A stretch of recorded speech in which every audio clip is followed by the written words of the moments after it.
Hello, hello. Good evening. Good evening. My name is Lakeisha Hines, and you're watching the Firestarter Show.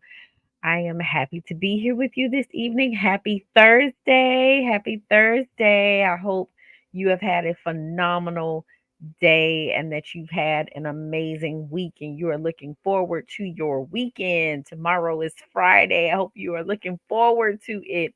Tomorrow being Friday and you beginning to start your weekend. Tonight we're talking about fulfilling sex and marriage. We are doing a series, everybody. And this is part 3 of that series.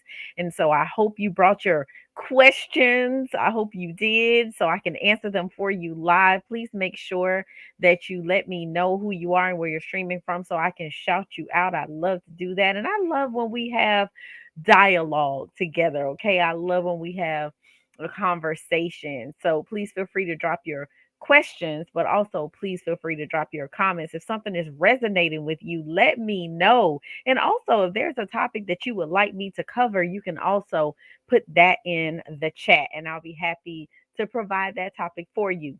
But let's jump right in. I'm excited about this topic tonight because, many times I think when we're talking about marriage and we're talking about sex and we're talking about Christianity for whatever reason, sometimes people don't really want to talk about it. They're like really hush hush about it. But God has given men desire for the female body, and He has given women a desire for their husbands and to be intimate with them.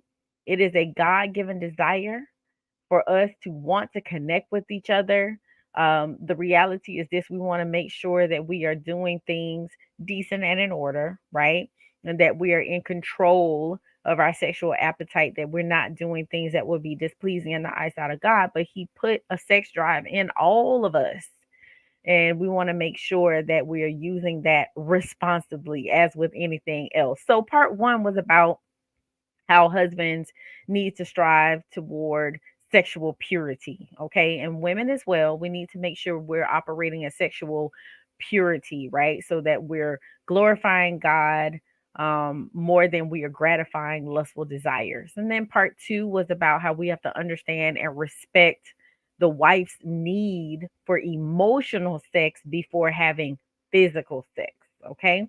And so tonight, part 3, we're talking about how we need to increase our quality time, our emotional closeness, and non sexual touch. Okay, so if you are a male and you are here, and I'm talking to you about non sexual touch, you literally may be looking at me like, wait a minute. Non-sexual touch. Wait, we trying to get the sex. We trying to have the sex. Now you trying to tell me to have non-sexual touch. Listen, I'm trying to help you out, my brother. Listen to me what I'm saying. Do what I tell you to do. I promise you will have the sex in which you desire. Good evening, Mrs. Smith. Good evening. Thank you for being here. I appreciate you. All right. So, quality time, emotional closeness, non-sexual touch. All right. So, the man's rate of affection tends to increase when they want to have sex with their wife.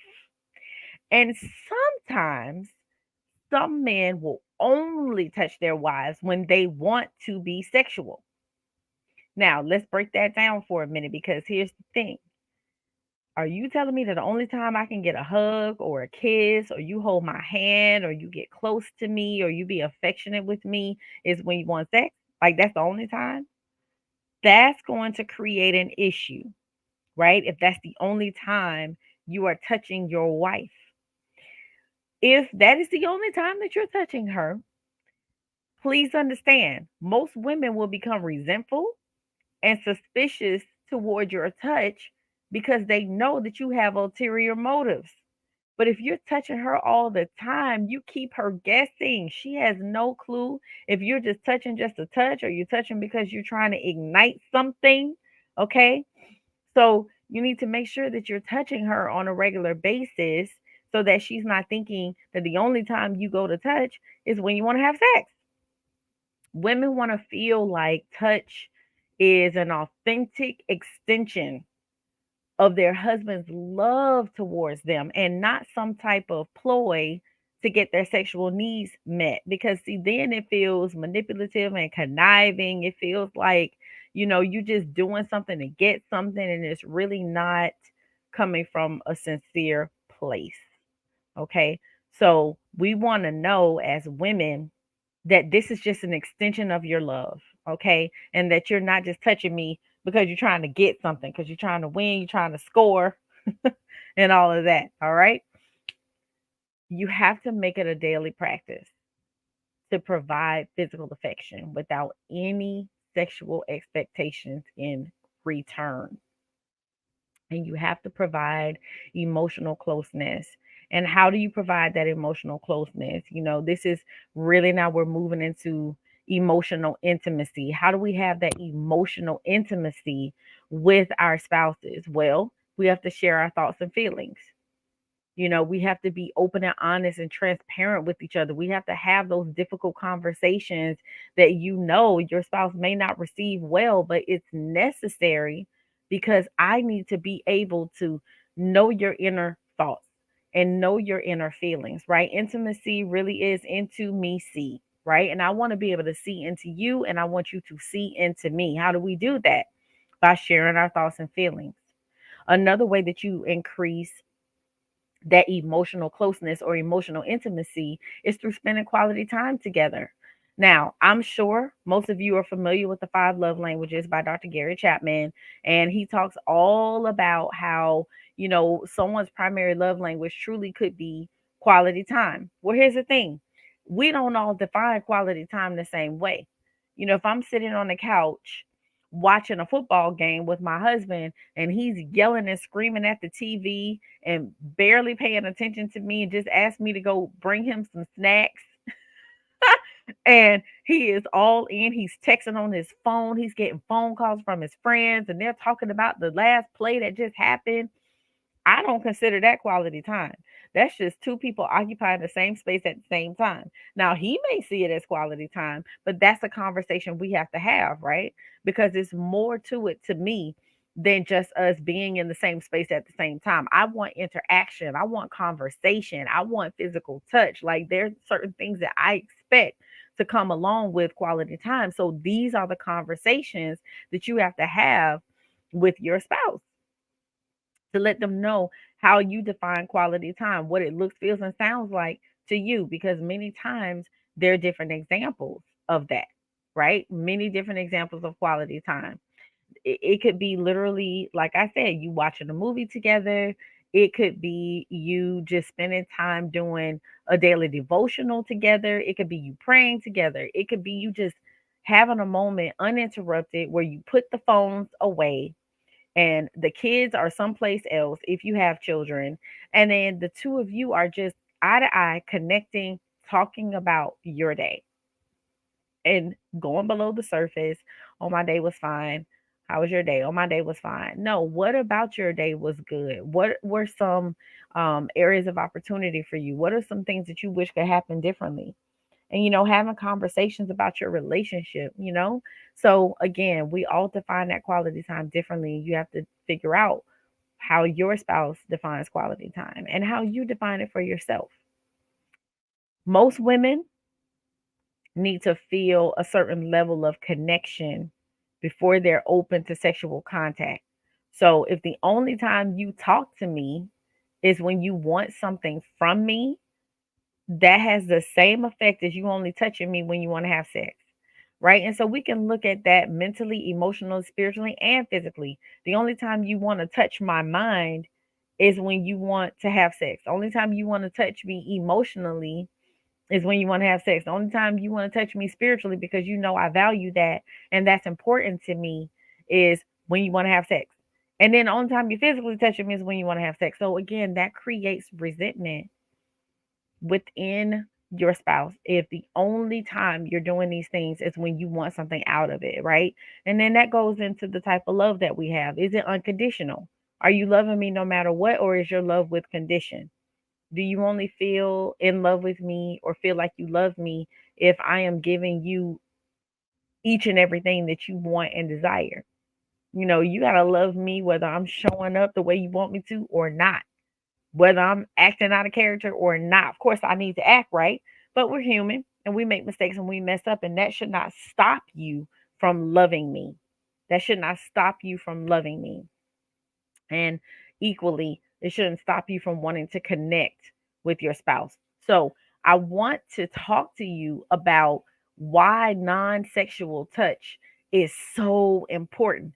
Because, again, like I said, for most men out there, they are resistant to this type of conversation, but it's important because if you want to touch me sexually, you definitely got to figure out how to touch me in a non-sexual way, right? So that you're being consistent with that. So I'm open and willing and actually crave physical touch and sex with you, right? So we want to make sure that we understand the significance of it. And I'm also going to give you ways that you can engage in non sexual touch.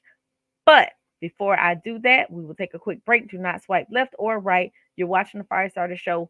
Don't go anywhere. Hello, everyone, and happy Thursday! My name is Lakeisha Hines, and I'm a fire starter. My new show, The Firestarter Show, airs every Thursday night live at 7 p.m. on Facebook and on my YouTube channel. Words cannot begin to express how excited I am or how much I'm looking forward to sparking up a conversation with you. Speaking of spark, let me tell you what it stands for. Sex, parenting, arts, relationship, and kingdom. This show will motivate, inspire, and excite all those seeking to enhance their lives. Not only will I ignite the fire, I'll help you keep the flame. See you tonight. Hi there, my name is Lakeisha Hines and I'm the founder and CEO of Firestarter Coaching Services. I'm reaching out to invite you to attend our 2-hour live class on Saturday, March 25th from 10 a.m. to 12 p.m. Eastern Standard Time. In this class, we'll be discussing the barriers to receiving blessings. Do you want more love, health, wealth, to lose weight, to learn new things, to just have overall more pleasure in life? If so, what's stopping you? You! Find out how we block our own blessings every day by becoming a student in my life class. To register for class, simply scan the QR code on your screen. Remember, don't meet me there, beat me there. See you soon!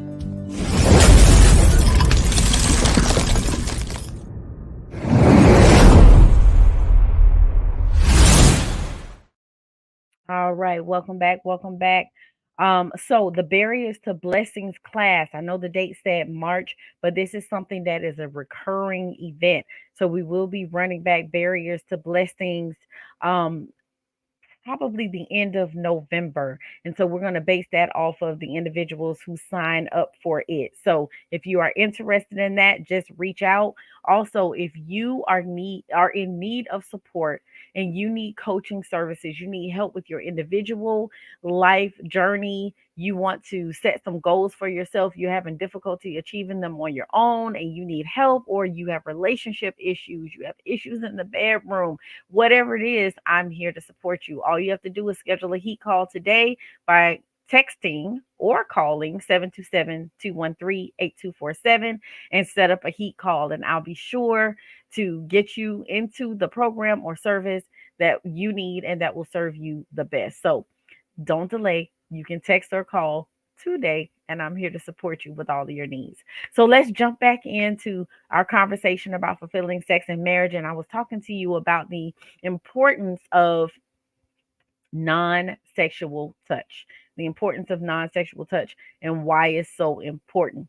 So, non sexual touch, not only is it important for connection, but it's also healing and it's calming. There's been so much research done out there, so many studies that have been performed about the importance of touch with newborn babies. If you have a baby who is not touched when they're in those infancy stages, they tend to lack and they're oftentimes delayed in their growth and development when they do not have touch. So, if it's important for an infant baby, trust and believe it's important for us as well.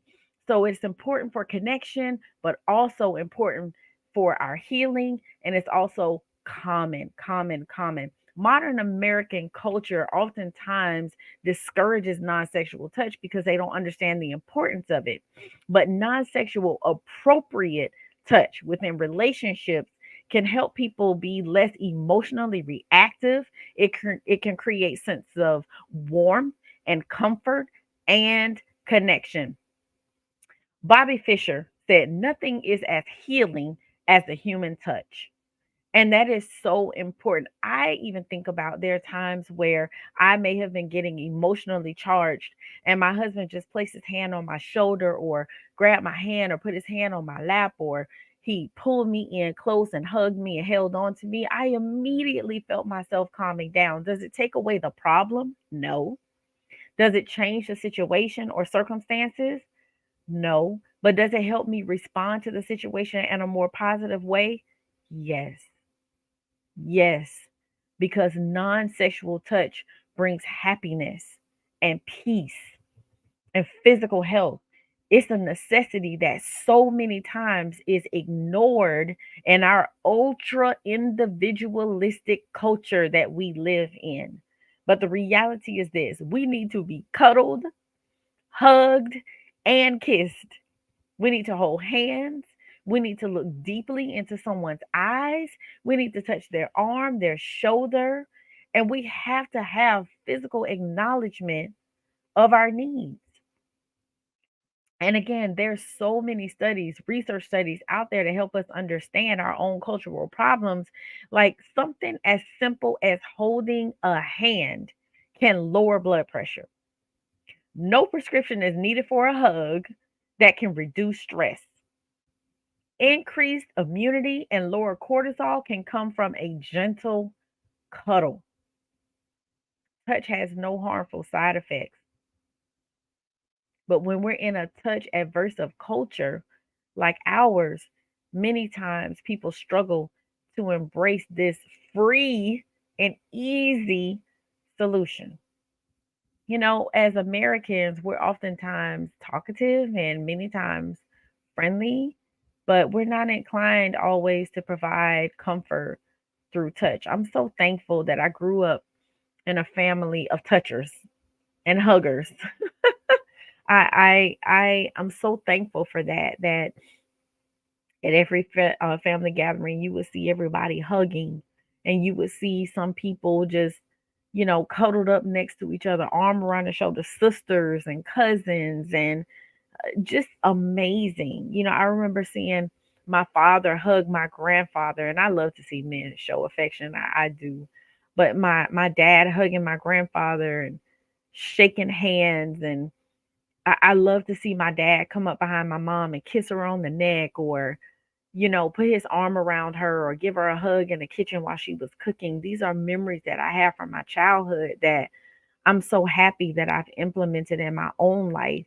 And I'm always hugging my kids. I'm always allowing them to cuddle up with me if that's what they want to do. And I don't care how old they get, like, I'm down with the cuddles, okay?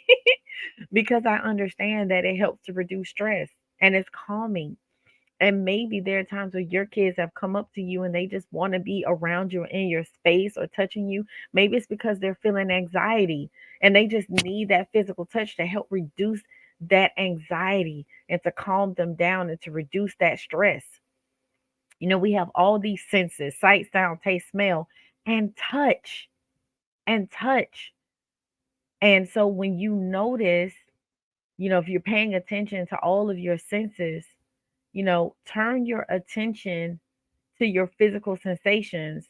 If you're feeling like anxious or tension between you and your partner, think about what you're sensing and all of your senses and see if that helps you to experience less reactivity, because many times, when we feel tension, we're reactive and we don't stop and think and we don't get in tune with ourselves before we react.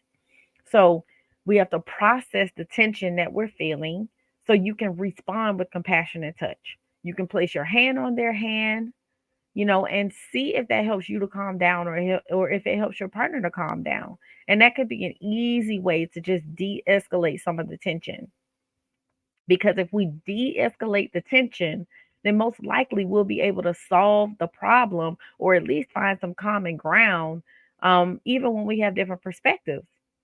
So again, that non-sexual touch is there to calm your heart in a moment of conflict. It helps to create that warm connection. It helps to commit to implementing this easy, free, and beneficial tool. And the more you practice this, the more instinctive it becomes.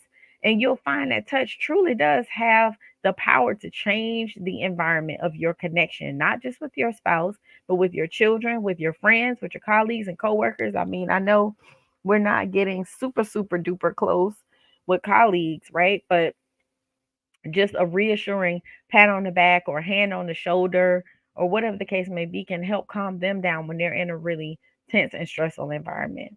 So, again, I can't stress this enough to especially couples the importance of non sexual touch, especially if you've been having problems in the bedroom. And when I say problems, I mean like not that there's something medically going on, but maybe there's something that psychologically is going on or emotionally is going on where you're feeling disconnected from your partner. Then those are the times that you really do want to try to implement some of that non sexual touch, because really what you want to do is to assure your spouse that whether we're having sex or not, I'm here for you. And there's something also that you can put into practice, and it's called outer course. And outer course is any sex that does not involve penetration, it's not intercourse. That can be kissing, touching, erotic massage, using sex toys, whatever, but it's not involving intercourse or penetration. That's why it's called outer course and not inner course. And this gives you an opportunity to not only explore your spouse's body, right? But it also gives you an opportunity to connect in other ways that you may not have connected in before. Okay, Lakeisha, we're trying to have fulfilling sex in marriage. I'm telling you, there's steps to this, right? When you are able to connect outside of the bedroom, when you do connect inside of the bedroom, it is magical. It is explosive, earth shattering, mind altering, life changing. Okay. So if you do the work outside of the bedroom, you don't have to do so much work inside because your partner will be beating you to the bedroom. And you won't have to be begging and asking for sex because they will be beating you literally to the bedroom because they can't wait to connect with you physically because they've connected in all of the other three areas: mentally, emotionally, and physically. And I've said this many times before. I don't know if it's been in this platform, but when it comes to desire and attraction, men, you have literally one pathway. When you are stimulated visually, there's an immediate automatic response in your penile region. But for women, it's not such a direct path. We need to be stimulated mentally, emotionally, and then we get involved. Then she gets involved in our vaginal, I'm making that up, in our vaginal region. Okay. So that's why it's important to connect with us mentally, emotionally, and spiritually. Boy, you add in that spiritual component, you talking about a good time in the bedroom, you won't regret it. So I hope this was helpful for you all tonight. I want to hear all about how you've seen some breakthrough and change in your own environment, because ultimately that's what it's all about. God desired for us to enjoy sex. Otherwise, He wouldn't have given it to us. He wanted it to be pleasurable. And another topic that I will cover at a conference that I will be speaking at in Denver, Colorado next month is how Christian women need orgasms too. And there have been so many myths out there about women and our pleasure and that we're not supposed to experience pleasure. Well, I will tell you that there is a part on the female anatomy that is not on the males, and it's called the clitoris. And the only purpose that the clitoris serves is for pleasure. So why would God give us one if He didn't want it to be pleasure? I'm just saying, think about it. So, again, thank you all for watching. I appreciate you. Please be sure to like, share, and subscribe. Tell all your friends, family, coworkers, colleagues, neighbors about the Firestarter Show so they can get all this goodness that you're getting as well. All right. So, you all take care. Have a wonderful night, and I'll see you next week. Bye.